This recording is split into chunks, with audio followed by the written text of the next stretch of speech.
అనుమానం పెనుభూతం అంటారు. అనుమానం ఎంతటి ప్రమాదానికైనా దారితీస్తుంది, ఎంతటి నష్టానికైనా దారిస్తుంది, పరాజయానికి కూడా దారితీస్తుంది. ఈ అనుమానం ఈరోజు కాదు, అలనాటి కురుక్షేత్రం నుంచి కూడా ఈ అనుమానమే జయిస్తోంది. కురుక్షేత్రంలో కౌరవులు పరాజయం పాలయ్యారు, కానీ అనుమానం జయించింది. ఈ కథా కమామిషి ఏంటో మనం వివరంగా చూద్దాం. కురుక్షేత్ర యుద్ధం మొదలవడానికి సన్నాహాలు జరుగుతున్నాయి. పాండవులకి కౌరవులకి మధ్య ఆశి తగాదాలను 5 ఊళ్ళు ఇమ్మన్నా కూడా ఇవ్వనని చెప్పడం కురుక్షేత్రానికి జరిగింది. ఇంకా వాళ్ళ మధ్య కురుక్షేత్రం యుద్ధం ప్రారంభమవుతుంది. ఆ సమయంలో శ్రీకృష్ణ భగవానుడు పాండవ పక్షపాతి, ధర్మం పక్షపాతి. పాండవులు గెలవాలంటే వాళ్ళకి బలం ఉండాలి. శ్రీకృష్ణ భగవానుడు ఎన్నో లీలలు జరిపాడు కాబట్టి ఆయన లీలలు, ఆయన సాయంతోనే పాండవులు గట్టెక్కారు, కురుక్షేత్ర యుద్ధంలో గెలిచారని చెప్పాలి. స్పష్టంగా కొన్ని ప్రత్యక్షంగాను, కొన్ని పరోక్షంగాను ఆయన ఎన్నో లౌక్యంగా వ్యవహరించి పాండవులు యుద్ధంలో కురుక్షేత్రం గెలవడానికి ఎంతో దోహదపడ్డాడు. ఇక్కడ ఏం జరిగిందంటే ఒకసారి ఆలోచించాడు. కౌరవుల్లో అంటే దుర్యోధను పక్కన చాలా పెద్ద పెద్ద యోధులు ఉన్నారు. భీష్మ పితామహుడు, అలాగే ద్రోణాచార్యుడు, కృపాచార్యుడు, కర్ణుడు, ఇలా చూసుకుంటే వరుస లిస్టు చూసుకుంటే అలాగే అశ్వత్థామ మహా యోధులు ఉన్నారు. ఇక పాండవులతో పోల్చుకుంటే బ్యాలెన్స్ అవ్వట్లే. పాండవులు ఒక రకంగా ఆ యుద్ధంలో పాల్గొంటే గెలవడానికన్నా ఓడడానికి అవకాశాలు ఎక్కువ ఉన్నాయి. అందులో ముఖ్య కారణం ఏంటంటే ద్రోణాచార్యుడి యొక్క కుమారుడు అశ్వత్థామ. మిగిలిన వాళ్ళందరినీ కూడా వీరాది వీరుడు పాండవులు ఎదుర్కోగలని అశ్వత్థామని ఎదుర్కోవడం కష్టం. ఎందుకంటే అశ్వత్థామకి చావు లేదు. 7 చిరంజీవుల్లో అతడికి చావు లేకుండా వరం ఉంది. అదొక కథ. సో చావు లేనటువంటి అశ్వత్థామ అస్త్ర శస్త్ర విద్యల్లో అరితేరివాడు. అర్జునుడితో సమానమైన వాడు. ఇంకా మాట్లాడితే అర్జును కన్నా కొన్ని విద్యలు ఎక్కువేం చెప్పాలి. ద్రోణాచార్యుడు పుత్రుడు కాబట్టి చాలా పట్టుదలవాడు. అతని ఆలోచనలు వక్ర మార్గంలోనూ కొన్ని దుర్మార్గ ఆలోచనలు ఉండడం వల్ల అశ్వత్థామ అంత కీర్తిమంతుడు కాలేదు. అది కాకుండా ద్రోణాచార్యుడు లాంటి వాళ్ళు కూడా దుర్మార్గ ఆలోచనలు కౌరవుల పక్షాన ఉండడం వల్ల వాళ్ళంతా కూడా అంత చరిత్రలో మిగలలేదని చెప్పాలి. సరే, అశ్వత్థామ ఉండగా పాండవులు గెలవడం కష్టం. అప్పటికున్న ఆలోచనల ప్రకారం, యుద్ధ వ్యూహాల ప్రకారం వీరాధి వీరుడు నుండి అశ్వత్థామను కౌరవ పక్షంలో సైన్యాధిపతిగా చేయాలని చెప్పి దుర్యోధనుడి యొక్క ఆలోచన. ఎందుకంటే అతని సైన్యాధిపతిగా చేయాలని ఒక నిర్ణయం అయిపోయింది. యుద్ధంలో సైన్యాన్ని నడిపించేవాడు, సైన్యాధిపతి పవర్ఫుల్గా ఉంటే ఆ సైన్యం ఖచ్చితంగా వీరోచితంగా పోరాడి శత్రుపక్షాన్ని ఓడిస్తుంది ఖాయం.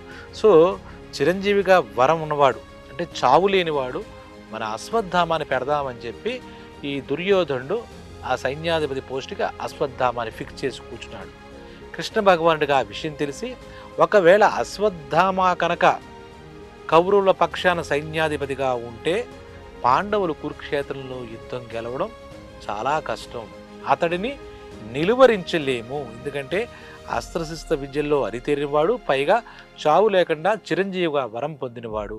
సో అశ్వత్థామ విషయంలో ఏదో ఒకటి చెయ్యాలి అని పాండవ పక్షపాతి అని అనుకున్నాం కదా, ఒక ఆలోచన చేశాడు.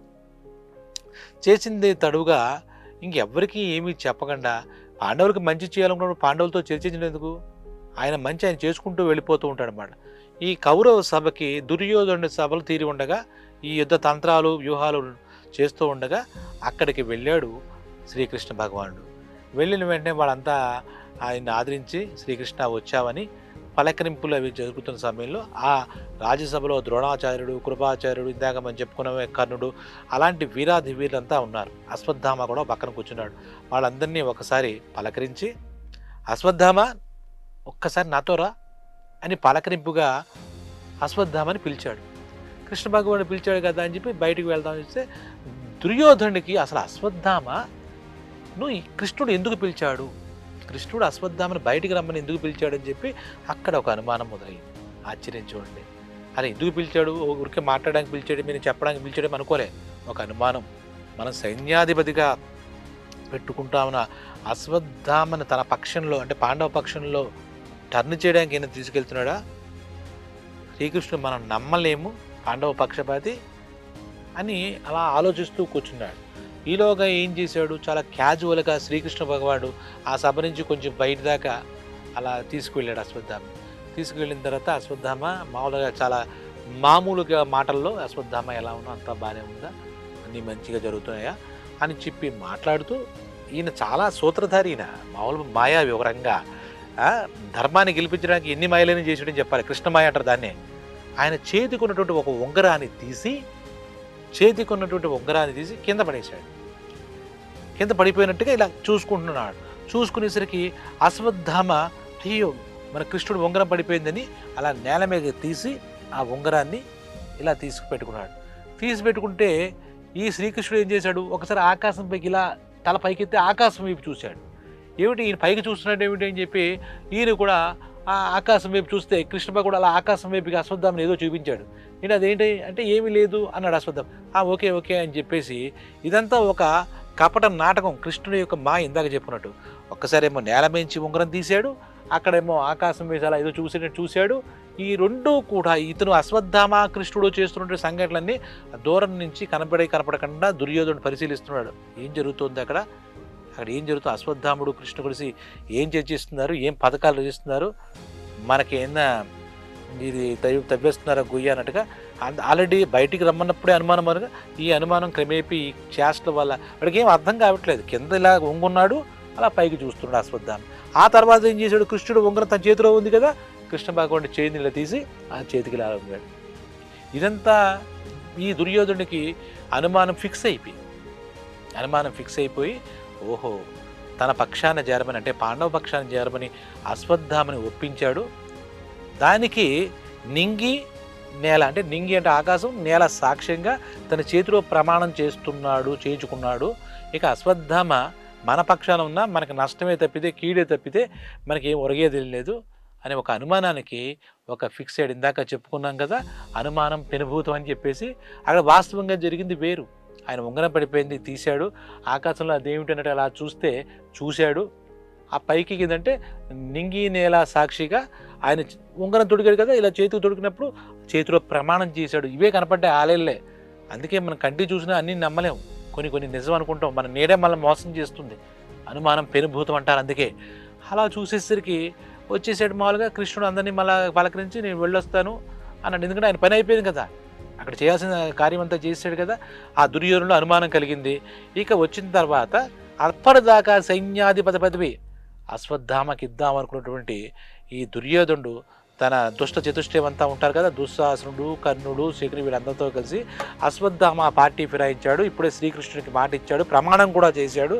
అది కూడా ఆ ప్రమాణం కూడా చాలా గట్టి ప్రమాణం చేశాడు. నింగి నేల సాక్షిగా కృష్ణుడి చేతిలో చెయ్యేసి ప్రమాణం చేశాడు. కాబట్టి మనం సైన్యాధిపతిగా అంతటి వీరుడైనా మన పక్షాన పనిచేయనప్పుడు మనకు శత్రువు అవుతాడు.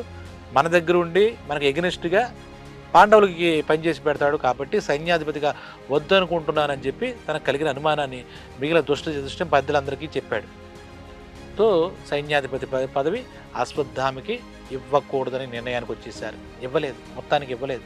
అంతటి వీరుడు, చిరంజీవిగా వరం పొందినవాడు, చావులేనివాడు, అసలు సైన్యాధిపతి పదవికి 100% న్యాయం చేయగలిగిన వాడు అయినటువంటి అశ్వత్థామకి సైన్యాధిపతి పదవి ఇవ్వలేదు. ఆయనకు అర్థం కాలేదు అశ్వత్థామకి నాకు ఎందుకు ఇవ్వలేదు అనుకున్నాడు. కానీ మళ్ళా దుర్యోధనుడు అంటే ఆయన మొత్తం కౌరవ సార్వభౌముడు, కరువు చక్రవర్తి కాబట్టి ఆయన అడగడం భావ్యంగా ఉండదు. కాబట్టి సరే ఆయన ఏం సర్వీస్ అడిగితే అదే చేద్దామని కూర్చుంటాడు. అప్పుడు ఆ యుద్ధంలో ఏ పదవి ఇవ్వకుండా అంతటి వీరుని పక్కన కూర్చోబెడతాడు కేవలం అనుమానంతో. సరే కురుక్షేత్ర యుద్ధం మొదలయ్యింది, హోరాహోరీగా సాగుతోంది. ఆ కృష్ణుడి యొక్క సాయంతో మద్దతుతో పాండవులు వీర విజృంభణ చేస్తున్నారు. 18 రోజులు జరిగింది అనుకుంటే ఈ కురుక్షేత్రంలో ఈ యుద్ధం. 17వ రోజు దుర్యోధను కొట్టేశారు. ఇంకా దుర్యోధనుడు భీముడు కొట్టడంతో యుద్ధంలో ఇంకా దుర్యోధనుడు చావు బతుకుల్లో అలా పడున్నాడు. 2 కాళ్ళు విరిగి ఇంకా ఎటు ఆసక్తుడే, ఇంకా అంతా ఓడిపోయి అతడే కురు సార్వభౌముడు కదా, ఆ ఓడిపోవడంతో యుద్ధంలో ఇంకా యుద్ధం కౌరవుల నుంచి పాండవుల చేతికి వచ్చేసింది విజయం. అప్పుడు ఆ సమయంలో అశ్వత్థామ తన చక్రవర్తి ఎంతైనా దుర్యోధనుడు కదా అనే ఉద్దేశంతో దుర్యోధను దగ్గరికి వెళ్ళాట. వెళ్ళి ఏంటి దుర్యోధనుడ, నాకు సైన్యాధిపతి పదవి ఇద్దామని అనుకున్నారని నాకు మీరు చెప్పారు కదా, నాకు ఎందుకు ఇవ్వకుండా చేశారు, నేను చేసినటువంటి తప్పేమిటి, నాకు ఇచ్చి ఉంటే మీకు ఈ పరిస్థితి వచ్చేది కాదు కదా. ఈ కురుక్షేత్రంలో ఖచ్చితంగా నేను సైన్యాధీక్షుడిగా, సైన్యాధిపతిగా సేనలకి నేను నాయకత్వం వహిస్తే ఖచ్చితంగా మనమే గెలిచేవాళ్ళం కదా, కౌరవులే గెలిచేవాళ్ళం కదా. ఈరోజు ఈ పరిస్థితి దాపురించే కదా, నన్ను ఎందుకు పక్కన పెట్టారు నాయన, అసలు నాకు ఇప్పుడైనా చెప్పండి. అప్పటి నుంచి నేను ఈ సందేహంతో అసలు నిలబడలేకపోతున్నానంటే అప్పుడు దుర్యోధనుడు, చాలు చాలు నీ అభినయం చాలు, నువ్వు ఆ రోజు కృష్ణుడి దగ్గరికి వచ్చి నింగి నేల సాక్షిగా ఆయన చేతిలో చేసి నువ్వు వాళ్ళ వైపున నువ్వు పాల్గొంటాను, కౌరవుల పక్షాన ఉంటూ పాండవులు గెలిపిస్తాను నువ్వు మాట ఇవ్వలేదా, నేను చూడలేదనుకుంటున్నావా అని చెప్పేసి ఉన్నమాట, ఆయన మనసులో ఉన్నమాట, ఆయన కలిగినటువంటి ఆ రోజు ఆయన కలిగినటువంటి అనుమానాన్ని మేము చెప్పాడు. అప్పుడు అశ్వత్థామ తలకొట్టుకుంటూ, ఎంత పని అయింది దుర్యోధన, నువ్వు ఆలోచించిన విషయం ఏంటి, ఆ రోజు జరిగింది చెప్తాను విను. ఆయన నన్ను పలకరించి పక్కకి తీసుకెళ్ళాడు, బాగానే ఉందనుకుంటే ఆ ఉంగరం ఏదో కింద పడిపోయింది, తీసిద్దామని కింద కొనుక్కున్నాను, ఆకాశం ఏది ఇలా చూపిస్తే ఏం చూపిస్తున్నాడు అని అటు చూశాను, ఈలోగా ఉంగరం తొడుదు అని చెప్పేసి ఉంగరం తొడిగాను. ఇది కూడా శ్రీకృష్ణుడి మాయా వినోదంలో, మాయా లీలలో ఒక ఉంటుంది. పాండవులు గెలిపించాలని పాండవ పక్ష శ్రీకృష్ణుడు ఆయన ఆడిన నాటకాలు ఇది. నువ్వు నీ వెధవ అనుమానంతో ఇక్కడ దాకా తెచ్చుకున్నావు. నేను ఎప్పుడు కూడా నా కంఠంలో ప్రాణంగా ఉండగా శత్రుపక్షమైన పాండవులకు సాయం చేయాలని అనుకోలేదు. సైన్యాధ్యక్షుడిగా నేను కౌరవులందరినీ గెలుపు బాటలో నడిపించాలనుకున్నా. కురుక్షేత్రంలో నేను నాయకుడినయ్యి శాశ్వతంగా కౌరవుల్ని, పాండవులు ఓడించి కౌరవులను గెలిపించి మిమ్మల్ని కురుదేశపు రాజులుగా చూడాలనుకున్నాను. నాకు ఎటువంటి ఆలోచన లేదు. మీ అనుమానం ఎంత పనిచేసిందయ్యా? కురుక్షేత్ర యుద్ధంలో మీరు అకారణంగా, మీ అనుమానం కారణంగా, అకారణంగా కాదు అనుమానం కారణంగా ఈ స్థితి తెచ్చుకున్నారు. లేదంటే విజయం మిమ్మల్ని వరించేది మహారాజా. కేవలం అనుమానం పెనుభూతం అంటారు, అది గుర్తుపెట్టుకోండి. కృష్ణ భగవానుడు అసలు ఏ ప్రమాణం అడగలేదు, ఆయనకి ఏం అవసరం పడలేదు. అయితే ఇది చూసి మీరు అనుమాన పడేలాగా ఇదంతా ఈ సీన్ అంతా క్రియేట్ చేసి ఉంటాడు ఆయన అనుకున్నట్ట. చూడండి, కురుక్షేత్ర యుద్ధంలో కౌరవులు పతన స్థాయికి, పతనం అవ్వడానికి, పరాజయం అవ్వడానికి ఒక దుర్యోధనులో కలిగినటువంటి అనుమానం ఒక కారణం అన్నమాట. కాబట్టి ఈ కథ ద్వారా చాలా లోతైన అర్థం మనం మాత్రం మనకు కూడా అన్వయించుకోవచ్చు. మనందరికీ కూడా కొన్ని చూసి అనుమానం చెందుతాం. అప్పుడు అశ్వత్థామ ఒక మాట అంటాడట దుర్యోధనుడితో, స్వామి మీరు ఆ రోజే ఏమి చేశావు, ఎందుకు కృష్ణుడు నీతో కలిశాడు, కృష్ణుడితో ఏం మాట్లాడావు, ఏం ప్రమాణాలు చేస్తున్నావు, పోనీ మీకు వచ్చిన అనుమానాన్ని అడిగితే నేను మీ అనుమానాన్ని నివృత్తి చేసేవాడిని కదా. మీరు మనసులో అప్పటి నుంచి ఇంతలా మోసారు, నన్ను కూడా సైన్యాధ్యక్షుడిగా చేయకుండా నన్ను పక్కన కూర్చోబెట్టారు, అనుమానాన్ని వెంటనే నివృత్తి చేసుకుంటే అయిపోయేది కదా, ఎంత పొరపాటు జరిగిందని అప్పుడు దుర్యోధనుడు కూడా వగచేట. ఎలాగా కౌరవులు కురుక్షేత్రంలో ఓడిపోవడానికి ప్రధాన కారణంగా ఈ దుర్యోధనులు కలిగిన అనుమానం ప్రధాన కారణమే, ఒక కారణంగా అయింది.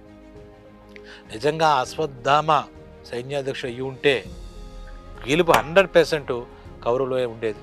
సరే, ధర్మ అధర్మం పక్కన పెట్టండి, పారామీటర్స్తో చూస్తే కనుక అశ్వత్థామ అనే ఒక సైన్యాధ్యక్షుడికి అతనుకున్న చిరంజీవి అనే వరం, అతను అస్త్రశస్త్రంలో అరితేరిన వీరుడు, ద్రోణాచార్య పుత్రుడు, మహావీరుడు కాబట్టి ఆయన దగ్గర ఉంటే బాగుండేది.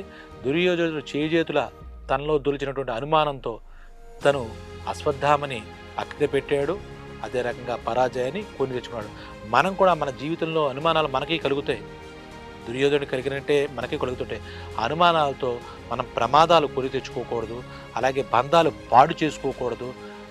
ముఖ్యంగా భార్యాభర్తల బంధంలో ఏదో అనుమానం కలుగుతూ ఉంటుంది, ఒకరికి భర్త పైన భార్యకి కానీ, భార్య పైన భర్త కానీ, భార్యాభర్తలకి అందరి విషయాల్లో అనుమానాలు అనేవి చాలా కలగడం సహజం.